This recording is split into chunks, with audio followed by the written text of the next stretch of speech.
primeiro lugar, qualquer estudante básico da Bíblia sabe que o Novo Testamento não foi escrito em hebraico.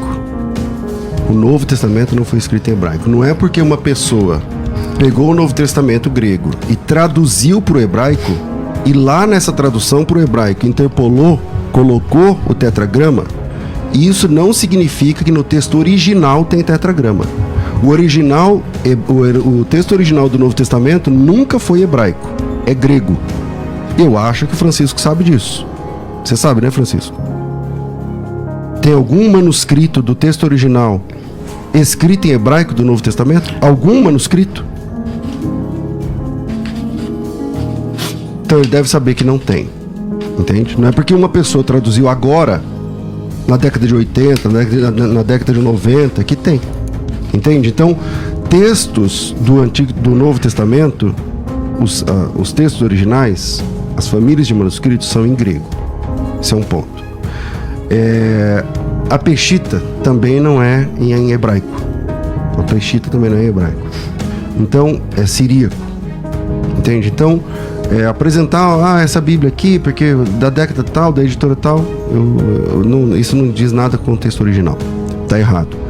Sobre o primeiro e último, Isaías 44:6 diz assim. Isaías 44:6. Assim diz Jeová, Rei de Israel, seu Redentor, Senhor dos Exércitos, eu sou o primeiro e o último. Em Apocalipse capítulo 1, versículo 17, diz assim: quando o vi, caí a seus pés como morto. Porém, pôs ele sobre minha mão direita e disse: não temas, eu sou o primeiro e o último, aquele que vive. Eu estive morto, mas estou vivo pelos séculos dos séculos. Esse texto de Apocalipse capítulo 1, lá em 1:8, tem aí linhas que defendem que é o pai, outras que defendem que é o filho. Eu defendo que é o filho, você está apresentando que é o pai, ok. Agora, como é que você faz com Apocalipse capítulo 1, versículo 19? Aquele que vive, ele foi morto, mas está vivo. É o pai? Ele é o pai? O que estava morto, mas agora está vivo. Ele é o pai? Não, ele é o filho. Ele é o filho. Como é que eu faço com essa afirmação de Apocalipse capítulo 1, versículo 18 e 19, e com base em Isaías 44, que lá diz que é Jeová? Então, Isaías 44:6, eu sou Jeová, eu sou o primeiro e o último.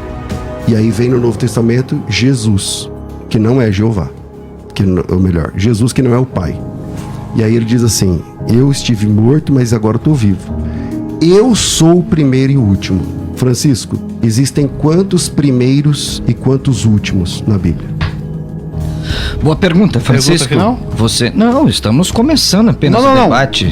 Sim, o tempo dele acabou, agora é a sua vez. Acabou. Então, quantos primeiros e últimos nós temos na Bíblia? Entendemos. Não nesse sentido que ele quer dizer. Ele mesmo falou, o que foi morto ficou vivo nesse sentido aí. Ele mesmo deu a resposta.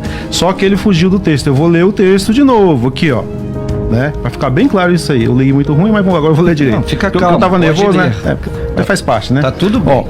Ó, ao vencedor e ao que conserve minhas obras, até o fim darei ele a autoridade sobre as nações. Bem claro isso. Então, se ele receber a autoridade de Cristo, eles não são iguais a Cristo. O contexto imediato está bem claro isso aqui. Ó. Assim como eu também recebi do meu Pai, né? E eles pastorearão as nações com vara de fé. Recebi a autoridade de meu Pai. E aí? Como que pode isso? Se ele é o Deus Todo-Poderoso, Deus Todo-Poderoso, ele é completo em si mesmo. Ele não precisa receber a autoridade de ninguém. Aí, complemento a isso aqui, eu posso ir aqui em 1 Reis, já que ele citou o Antigo Testamento, eu também posso citar, né? 1 Reis 8, 23, que diz assim, isso é uma oração de Salomão. Diz o seguinte: dizendo Yahvé, Deus de Israel, ninguém há como tu, em cima no céu, nem embaixo na terra. Ora, se o texto, Salomão, inspirado pelo próprio Deus, fez com que isso aqui ficasse escrito, ninguém há como tu nos céus. Como? Devolvo a pergunta para o César. Como, e para os ouvintes que estão ouvindo que defendem a Trindade, como que Jeová é igual a Jesus? Como Jesus é todo poderoso? Está dizendo, ninguém há como tu. Perfeito isso aqui, não tem como fugir disso. Desses 2 textos que citei, explica Apocalipse aí que eu te falei. Como é que alguém recebe autoridade e é todo poderoso e ninguém é como tu? Explica esses 2 textos aí. Você não vai responder a minha pergunta, né? Não, eu te respondi. Tem 1 minuto e pouco. Tem 1 minuto e pouco. Não, é nesse sentido. No que foi morto. Você mesmo deu a resposta. Por exemplo... Tem 2 primeiros e 2 últimos. Peraí, deixa eu concluir. O profeta chamado de filho do homem, Ezequiel. Jesus é chamado do filho do homem. Significa que eles são os mesmos? De maneira nenhuma. Isso é apenas uma pegadinha que vocês fazem para tentar dizer que Jesus é todo poderoso. Mas nos textos aqui estão bem claros. Respondi, tá aqui, ó. Ninguém pode ir contra isso com a palavra de Deus. Está escrito, ninguém é como tu. E ele recebeu autoridade. Está respondida. Embora não seja do jeito que você quer, mas as pessoas que estão lá vendo, estão vendo. Que não tem resposta para isso aqui, se ele é todo poderoso. Para mim está perfeito. Terminou? Terminei. Pastor César, ele apresenta aí 2 textos. Quero ouvir aí a sua resposta. 2 textos de 2 medidas. Exato, vamos lá. É o seguinte, na verdade, quando eu falei para ele agora na minha fala, eu disse que o texto original do Novo Testamento é o texto grego e não alguma tradução que alguém fez. O Francisco, ele sabe.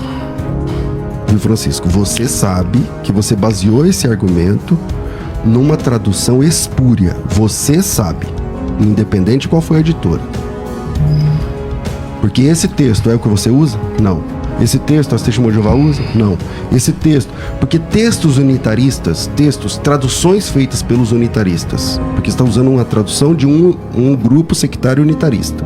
Eles pegaram João Ferreira de Almeida, não sabem nem o texto grego, colocaram em hebraico e lá apareceu o tetragrama. Aí, no afã de querer mostrar o tetragrama no Novo Testamento, porque qualquer estudante da Bíblia, igual você, sabe que não existe nenhuma vez o tetragrama no Novo Testamento em nenhuma família do texto original. E são mais de 5.000 cópias. Não tem nenhuma ocorrência. Nenhuma, absolutamente nenhuma. Então, você sabe que você usou um documento espúrio aqui. Um documento no qual você mesmo não acredita. Então, você não acredita nesse documento e traz para o debate para causar uma, né? Tá aqui um documento, não sei o quê. Não, nem você considera isso aí documento. Eu não considero. Não esperava que você ia apresentar um texto espúrio, mas tá bom. Tá valendo aí. Quem quiser pesquisar, pesquisa o que eu tô falando.